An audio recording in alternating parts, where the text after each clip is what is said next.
Breaking news, last day to declare for the NFL draft, and Caleb Williams has officially done it. According to our prospect rankings, he is number 2 overall behind Marvin Harrison Jr., but the expected an overwhelming favorite to go number 1. Question is, will he go to the Chicago Bears, who have that number 1 pick, or will somebody trade up to get the former Heisman winner? Let's get our draft analyst, Ryan Wilson, in here, who's been doing mock drafts for many, many months. Ryan, where would you put it right now for the Bears to take Caleb Williams or someone else to trade up for that? That's such a tough question, Chris. I keep going back and forth. And the more you watch Justin Fields, and their season is obviously over now, the more you could understand a situation where the Bears might lean towards Caleb Williams, right? It looks like Matt Eberflus is coming back.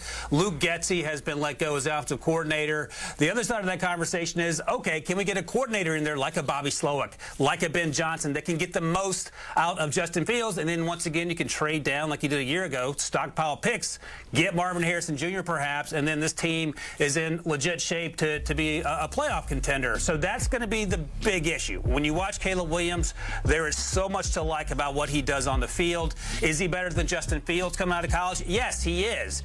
But Justin Fields was put in a pretty tough situation. So that is one of the toughest questions I will have to evaluate over the next weeks and months until the Bears come to the conclusion.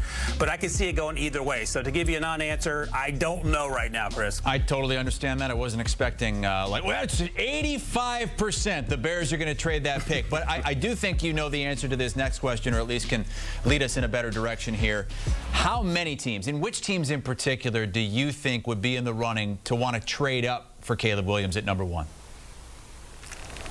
So I think we're up to 20 teams now that are officially in the offseason, and I think there could be 12 to 14 that will be in the trade up for a quarterback business, starting at number 2 with Washington, number 3, New England, number 5, the Giants, number 8, the Falcons. And the Falcons might be a sweet spot to keep an eye on because they fired Arthur Smith.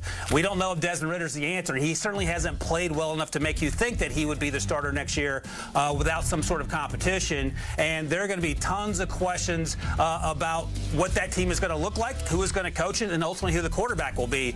Minnesota at 11, what will they do? Will they bring back Kirk Cousins, who had the Achilles injury midway through the season, and right behind them, the Denver Broncos. So there are going to be a ton of teams looking for quarterbacks. This quarterback class, Chris, is the deepest that it's been in several years, certainly better than the last 2 years. And if Caleb Williams isn't your flavor of quarterback, there's going to be a Drake May and a Jaden Daniels and possibly even a Michael Penix Jr., all quarterbacks who could end up going in the top 15. And when you talk about the top 3 guys I mentioned, probably the top 8. All right, Ryan Wilson with us here. Much more on this to come as Caleb Williams declares officially for the NFL draft. No surprise there. We've got Brady Quinn and Pete Prisco here as well. What are the concerns for Caleb Williams? We know he's the overwhelming favorite to go number 1, but what are the ongoing concerns from the NFL in him? I don't think you have many. I mean, the only thing that you would pick on, I think, from watching the tape and watching his games this year is he didn't play very well versus some of the better opponents and better defenses that he faced. He didn't play very well versus Notre Dame, had 3 bad interceptions in that one. Didn't play very well versus Oregon, UCLA. Didn't play well versus Washington, even though it was in a losing effort. Even Utah, he struggled against. So I think outside of those games this season, when really the season wasn't in hand, you're looking at him as the best quarterback prospect in this draft class. He's got an extraordinary ability to throw from different arm angles, off platform, and create and do something with his legs, not only in the passing game, but in the running game as well. So he's a very, very special talent. He's one of those players that I think is viewed as the type, Pete, that when he comes into your franchise, he can elevate the level of play of everyone else out around him, and that's really what all these teams are looking for. He's got special talent. There's no question about it. I don't, comparisons to Patrick Mahomes, I don't see that. But he does have special talent. Off schedule a lot. I mean, and in fairness to him, USC normally is loaded. They're stacked. Offensive linemen, wide receiver. This team was not. So he was called on to do a lot more than maybe they even wanted him to do. And he was great. When he gets outside the pocket, he's fantastic. He keeps his head up. He makes plays down the field. But in the concept of the offense where he goes through his reads, progression, stands in there. That's not what he does. He didn't do that a lot at USC. Is that a concern of yours? A little bit. I mean, you sit there and say, well, how does he translate then to an NFL offense where you have to play from the pocket? I don't have any concerns about that because from everything I've seen from him, when he does play from the pocket, he makes the throws, he makes the reads, he makes the right decision in that case. I do think that you worry that if he runs around as much as he did in college, could he find himself into injuries, those sorts of things? Of course. That's going to be your concern with any quarterback who's that mobile of a quarterback or is able to buy time. I think, look, when you break him down as a prospect, he checks every single box that you're looking for. There's no size concern. There's no arm strength concern. There's no decision making. None of that. And I'm not saying that there are maybe some other guys, but like when you compare him to Drake May, who's the next quarterback that everyone talks about, the film doesn't look as good this season for Drake May as it did for Caleb Williams. Michael Penix probably is the best film of all these guys, but the reality is he's got injury concerns, and then you kind of look at the last game of the season, how that went too. And Jaden Daniels is thin, very thin frame. I mean, that's a concern as well. But he's got tremendous tape too this year. I agree. I think Jaden Daniels is an interesting pro prospect as well. The Caleb Williams situation, you hear the father's involved. I mean, the scouting community, look, they talk about it. I hear it. Everybody hears it. Is that a concern?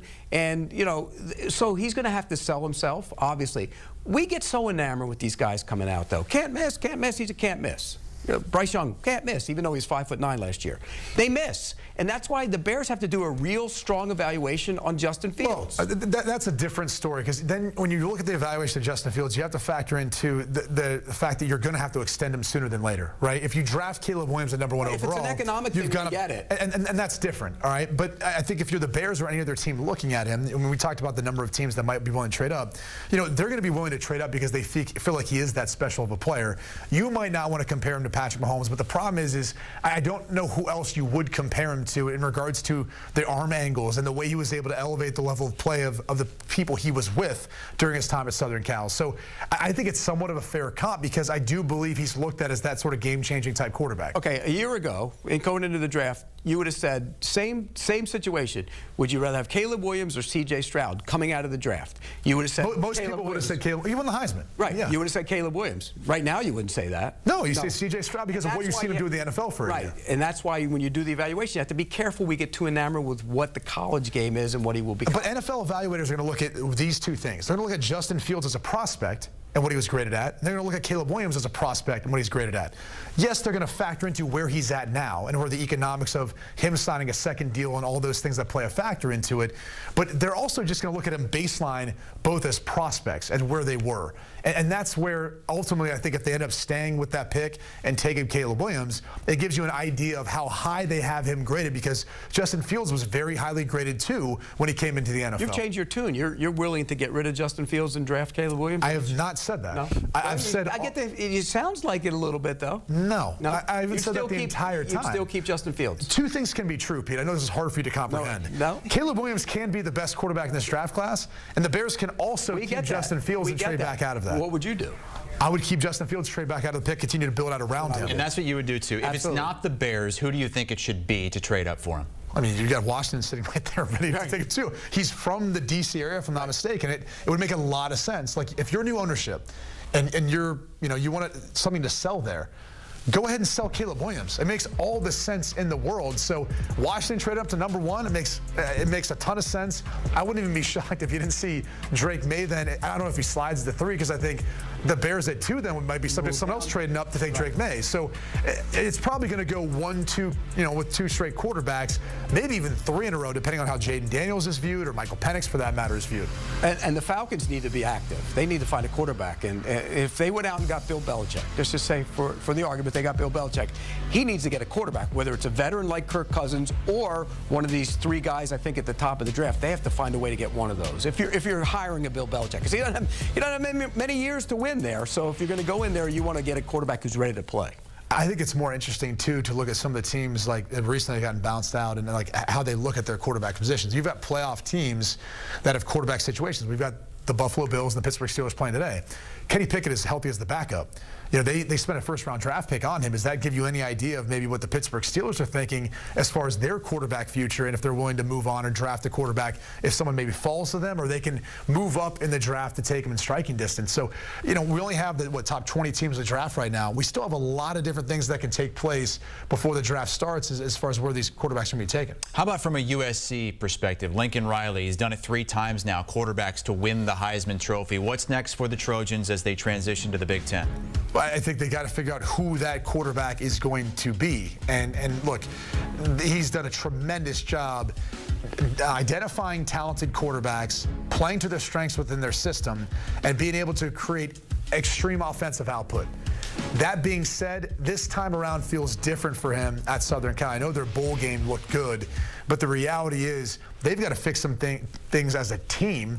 And I think when you look at the players that they've got now currently on their roster, I don't know that any of them, you know, look like the Baker Mayfields that we saw in Oklahoma, or Jalen Hurts, or Kyler Murray, or Caleb Williams as far as that sort of talent.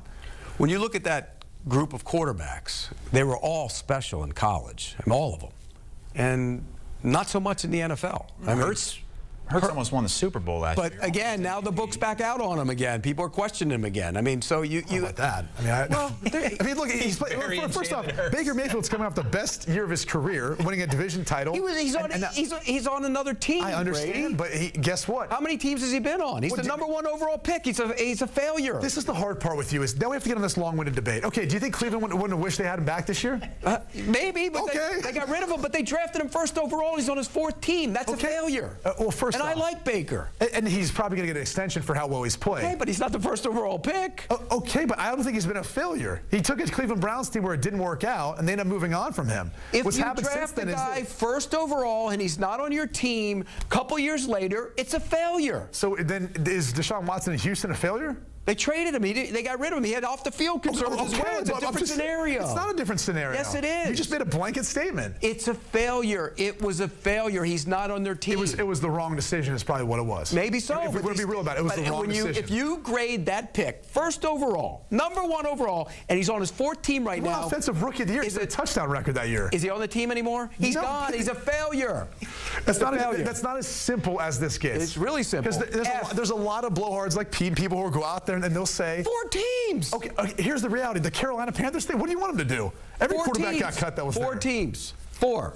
It's a failure. Look, I like Baker Mayfield. He's so are you saying is Kyler Murray a failure too? Based on the Cleveland Browns picking him first overall, it's a failure. You just said Jalen Hurts was a part of that. I didn't say. I'm just saying he's not. Is he greatest end-all be-all quarterback in the NFL? He's got his team in the playoff once again. He went to the Super Bowl last year. This year, has he played well? He's been okay. He's been banged up too. Been okay. R.I.P. Jalen Hurts, career over. No, that's not what I said. That is what you said. That's not what I said. You need to start owning up to the dumb stuff you say on TV sometimes. No, failure. Baker Mayfield. Cleveland Browns is a failure.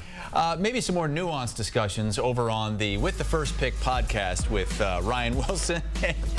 You can take that QR code, scan it, it'll take you right there. And